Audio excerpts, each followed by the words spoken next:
अस्सलामुअलैकुम नाज़रीन, अभी यहाँ पे हम मलीगाम बी पंचायत में वार्ड नंबर 2 कुंडा में मौजूद है। यहाँ पे हमारे साथ मेंबर हैं मुबारक अहमद बाली साहब। उनने आज कुछ कॉन्फ्रेंस मंगवाई, प्रेस कॉन्फ्रेंस बुलाई है। जी बाली साहब, स्वागत है आपका हमारे चैनल में। बहुत बहुत शुक्रिया सर। क्या क्या कुछ है आपका आज मीडिया से मुखातिब होने का? सबसे पहले तो मैं अनीस साहब का तहे दिल से शुक्रिया अदा करता हूँ जो आप वक्तन फक्तन जो है हमें टाइम देते हैं।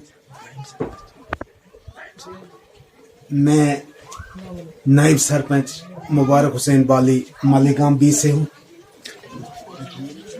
जो आज हम बात करना जिस टॉपिक पे जा रहे हैं, हमारे काफ़ी इश्यूज हैं।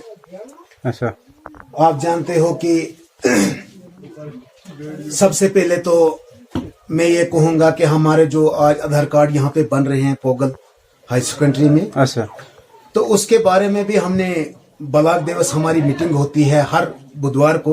अच्छा, तो हमने एसडीएम रामसू से भी गुजारिश की थी कि भाई हमारे इन इलाकों में जो है ऑपरेटर लड़कों ने जो है अच्छे ट्रेनिंगें की है ऑपरेटर की, तो हमारे पास मौजूद है। लिहाजा आप हुक्म कीजिए, आप उनको ऑर्डर कीजिए, वो यहाँ पर काम करेंगे। और इलाके जात जो है यहाँ पे बहुत बड़े बड़े हैं, लिहाजा लोगों की मुश्किलात का सामना होता। लेकिन उसके बावजूद भी मैं परेशान हूँ कि हमारे इलाकों में जो है यहाँ की तरफ कोई तवज्जो नहीं दे रहा है। मलीगाम ब्रॉडसूल से लेकर और आगे जो तुलहाल वगैरह है वहां तक जो इन्होंने एक लड़का बिठाया है पोगल सेंटर में। अच्छा, तो यहाँ से जो लोग गए कुंडा से, जो मतलब पोगल में आज आधार कार्ड बन रहे हैं, वहाँ पे बारी बारी रखी है। एक दिन कुंडा से बनाएंगे, एक दिन नौगाम की टर्न होगी मतलब आधार कार्ड बनने की। तो यहाँ पे जो गए लोग, उन्होंने ये कहा कि हम गए तो हमारी टर्न आए नहीं, अब बार बार कहाँ जाना पड़ेगा दूर से, क्योंकि लाइट ने हमें साथ नहीं दिया, बिजली ने। तो क्या क्या कहेंगे इस बारे में? देखो, मैं यही गुजारिश करना चाहता हूँ एडमिनिस्ट्रेशन तक कि पहले भी गुजारिश है कि हमने कि यहाँ पे जो है पहाड़ी इलाके, उहतादा इलाके, यहाँ पे जो है सिस्टम नहीं है, नेट भी कम चलता है, हमारे पास पावर भी अवेलेबल नहीं रहती है। इसलिए अगर हम 10 जगहों पे 10 पंचायतों में 10 लड़के अगर बिठाते, जो आराम से जो है लोगों की प्रॉब्लम सॉल्व हो जाती।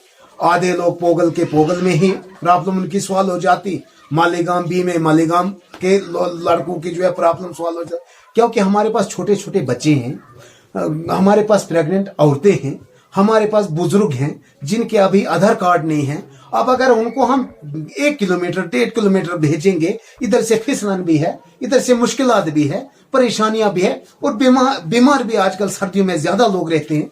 इसलिए मैं बार बार गुजारिश करता हूं कि ऐसी चीजों की तरफ जो है एडमिनिस्ट्रेशन ज्यादा तवज्जो रखनी चाहिए, क्योंकि यहाँ पहाड़ी इलाके हैं।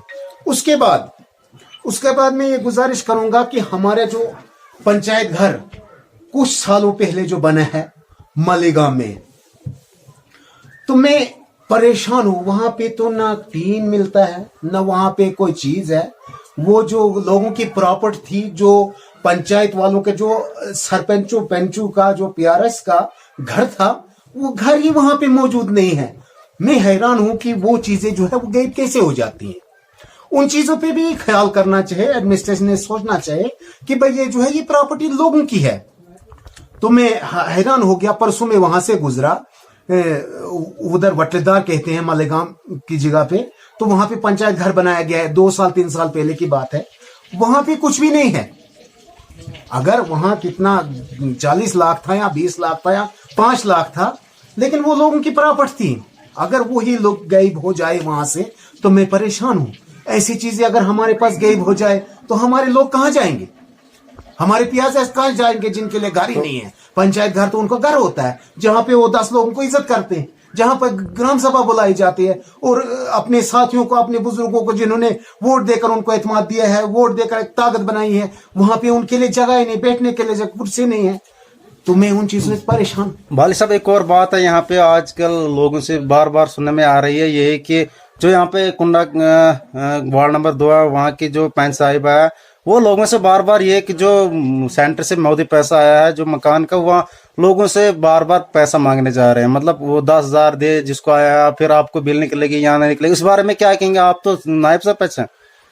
जी अनीस साहब, मैं यही कहूंगा कि पैसा जो मोदी मकान जो पड़े हैं लोगों के जो आ रहे हैं, उसमें पैसा पीआरएस ने नहीं लेना है। तो मेरी नोटिस में ये आज पहली बार ये बात आई। मुझे आज तक ये पता ही नहीं था कि कौन कहाँ क्या कर रहा है। लेकिन ये लोगों के अंदर भी थोड़ी सी कमजोरी है। मैं उनसे भी गुजारिश करूंगा कि आपका कोई हक आपको मिलता है, आप अपने हक को पहचानिए। क्यों दे रहे हो आप किसी को पैसा? क्यों अपना पैसा जो है, हक का पैसा जो है, जाया कर रहे हो? लेकिन उसके बावजूद मैं ये भी गुजारिश करूंगा, इस वक्त जो पीआरएस है उनको तनख्वाह भी 1000 रुपया 500 रुपया भी है, 15 परिवार पीछे हैं, तो उनको भी गवर्नमेंट सरकार को सोचनी चाहिए उनके बारे में भी। वो लोग भी परेशान है। लेकिन यहाँ पे तो लोगों का यही कहना है कि जो पंच और सरपंच है, मुझे सेंटर से मकान आते हैं, लेकिन पंच लोग सरपंच लोग अपने नाम करते कि हमने दिया है, हमने लिस्ट में नाम चढ़ाया है, हमारे खाते में 10,000 दे दो, बाद में आएगी बिल, नहीं तो नहीं आएगी। क्या कहना चाहेंगे इस बारे में? देखो, ये लोगों का कहना है, ये लोगों की तरफ से लोगों ने बार बार कहा कल परसों से। बिलाशक पैच सरपंच जो है इसमें बहुत अहम रोल निभाते हैं। मतलब गुजारिश करते हैं जैसे ब्लॉक से, बाकी दफ्तरों से, कि भाई इनको मकान दिए जाए। कोई रह जाता है, किसी की आईडी रह जाती है, हाँ भाई इसकी चढ़ा दो, इसका जो टेक कर दो मकान, ये मुस्तहिक है मकान, वो तो मानता हूं मैं। लेकिन मकान के लिए जो पैसा आता है उसमें वो हक नहीं रख सकता है पीआरए। उसको कोई हक नहीं है पैसा खाने की। और मुझे ये चीज पता ही नहीं है ना, मैंने अभी जो आपसे सुना कि भाई वहां लोगों का कहना है बाले साहब, ये हमने सुना 2-3 दफा, ये लोगों ने हमसे कहा, इसीलिए मैं आपसे ये क्वेश्चन पूछ रहा हूँ। लेकिन लोगों को भी होशियार रहना चाहिए कि ऐसे कामों के लिए जो रिश्वत देता है, आपको पता है वो भी चोर है, जो रिश्वत लेता है वो भी चोर है, दोनों जो है वो मुलजिम है। ठीक है बाले साहब, ठीक है, शुक्रिया।